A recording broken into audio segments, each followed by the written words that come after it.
নমস্কার বন্ধুরা, আবারও একটা নতুন ভিডিওতে সবাইকে স্বাগত।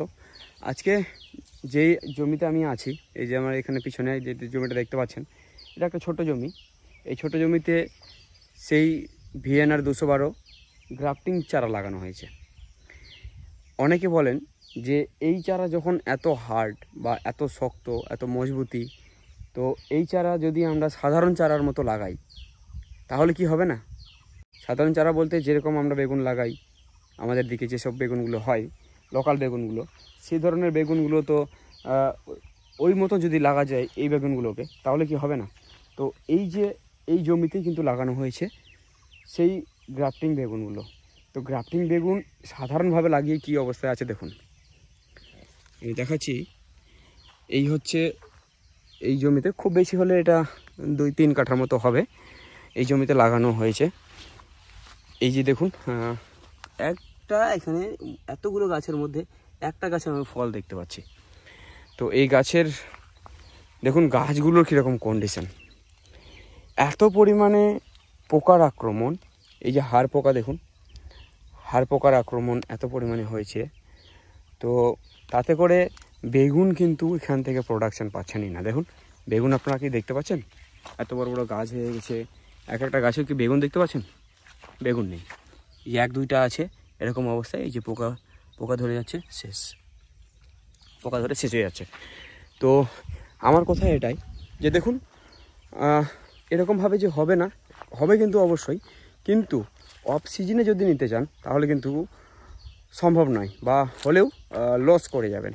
কারণ সে পরিমাণে প্রোডাকশান কিন্তু সেই সময় এই সময় অফ সিজনে কিন্তু পাবেন না।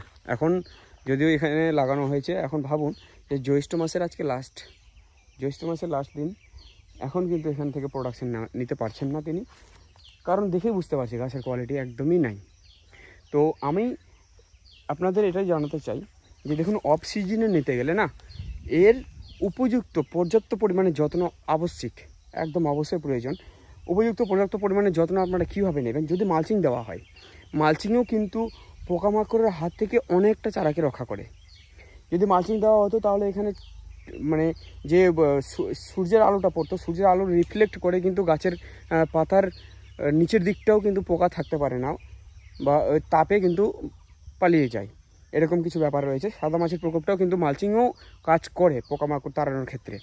তো সেদিকটা অবশ্যই মালচিং তো যদি দিত এখানে, তাহলে অনেকটা গাছের কোয়ালিটিও ভালো থাকতো। কারণ মাটিতে যে জলটা মালচিং দেওয়ার ফলে, সেটা জলটা কিন্তু ময়েশ্চার, যেটা আর্দ্রতা বলি, সেটা কিন্তু অনেক দিন পর্যন্ত এখানে থাকে।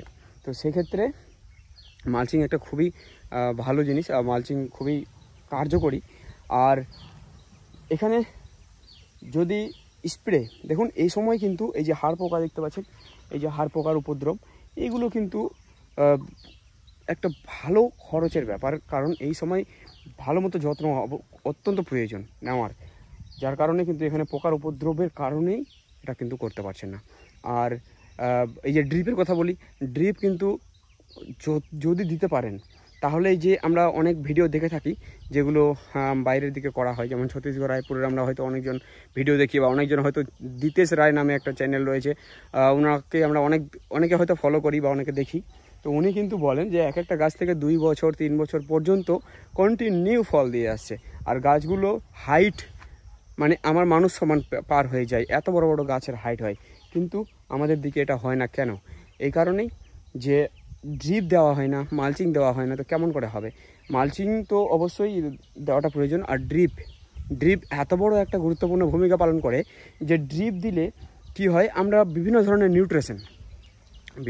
নিউট্রিশন যেমন গাছের গ্রোথের জন্য কোন সময় গাছের কি খাবারের প্রয়োজন, সেই খাবারটা আমরা যদি ড্রিপের মাধ্যমে দিই, তাহলে গাছের গ্রোথ কন্টিনিউ থাকবে, গাছ কিন্তু যথেষ্ট পরিমাণে বাড়বে। তো সেক্ষেত্রে আমরা যখন যেটা প্রয়োজন, সেক্ষেত্রে আমরা ড্রিপের মাধ্যমে কিন্তু সেটা দিতে পারি। আর যদি ড্রিপ না হয়, তাহলে এই যে এই অবস্থায় হচ্ছে, ড্রিপ মালচিং ছাড়া এরকম হবে। এক কথায় ড্রিপ মালচিং ছাড়া কিন্তু এটা সম্পূর্ণটাই লস। তো ভাবুন, এতগুলো চারা, যদি আমি এখানে উইল্টের কথা বলি, তাহলে কিন্তু আমরা উইল্ট সেরকম মানে উইল্টে যেরকম মারা যায় চারাগুলো, সেরকম কিন্তু মরা চারা আমরা দেখতে পাচ্ছি না, মানে গ্যাপ কোথাও দেখতে পাচ্ছি না। চারা কিন্তু সেরকমভাবে এখানে মারা যায়নি, কিন্তু পুরোটাই তাও লস। এটাই লস, এখান থেকে প্রোডাকশান পাচ্ছে না। মেন কথা হচ্ছে তো আমাদের প্রোডাকশান নিতে হবে না, এখান থেকে এত টাকা লাগিয়ে দিয়ে যদি এখান থেকে ফলই না পাই তাহলে তো আমার লাগানোর কোনো মানেই হয় না। তো সেক্ষেত্রে এই জমিতে কিন্তু লাগিয়ে তিনি পুরোটা লস করেছেন। এক একটা চারার দাম ভাবুন যে ওখানে কিনতে লাগছে 11 টাকা করে, এবার নিয়ে আসতে যাতে মোটামুটি 15 টাকা করে খরচ এগুলো পড়েই যায়। এক একটা চারা যদি এত টাকা করে খরচ করি তাহলে এই 3 কাঠা জমিতে তিনি সাধারণ বেগুনের মতো লাগিয়েছেন। এতটা বেগুন এই জমিতে এতটা বেগুন চারা লাগানোর প্রয়োজন নেই বা এতটা চারা লাগবে না। ভাবুন ইনি কী করেছেন, 2 ফিট অন্তর অন্তর চারা বসিয়েছেন। এই যে 2 ফিট অন্তর অন্তর চারা বসালে পরে এতগুলো চারার প্রয়োজন হয় না, বিশেষ করে গ্রাফটিং চারাই। আর 3 ফুট 3.5 ফুট ডিস্টেন্সে লাগাতে হয়।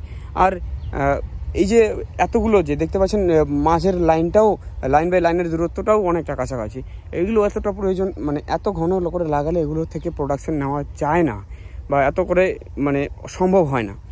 তো সেক্ষেত্রে আমি অবশ্যই আপনাদের বলবো যে এই চাষ যদি করতে হয় তাহলে এর যেটা সঠিক নিয়ম সেই নিয়মে যদি আমরা করি তাহলেই এখান থেকে আমরা প্রোডাকশন নিতে পারবো। দেখুন ওনারা পারছেন, আবার আমাদের এলাকাও কেউ পারছেন, আর বাকি চাষিরা পারছেন না। কেন পারছেন না বলুন? এই যে কিছু কিছু ভুলের কারণেই কিন্তু আমরা সেভাবে এখান থেকে প্রোডাকশন নিতে পারি না। তো অবশ্যই এত টাকা খরচা করার আগে অবশ্যই একটা যাচাই করবেন বা জানবেন যে এটাকে এই চাষটা কীরকমভাবে করলে সঠিক পদ্ধতি হবে। সাধারণ বেগুনের থেকে এটা সম্পূর্ণ আলাদা, অনেকটা আলাদা। তো অবশ্যই এটা চাষ করতে গেলে আগে এর সঠিক যেটা পদ্ধতি সেই পদ্ধতিটা কিন্তু অবশ্যই আমাদের জানা প্রয়োজন। তো আমি এটা আপনাদের দেখালাম, হয়তো আপনারা অনেক কিছু জানতে পারলেন। যদি জানতে পারেন তাহলে অবশ্যই ভিডিওটিকে লাইক করুন। আর যারা এই চাষের সম্বন্ধে একটু জানতে চাইছে বা করতে চাইছে অবশ্যই তাদের কাছে ভিডিওটা শেয়ার করে দেবেন, তাহলে অনেকটা জানকারি পাবে। দেখুন না, এই ধরনের বেগুন লাগিয়ে এত টাকা লস কার ভালো লাগে বলুন?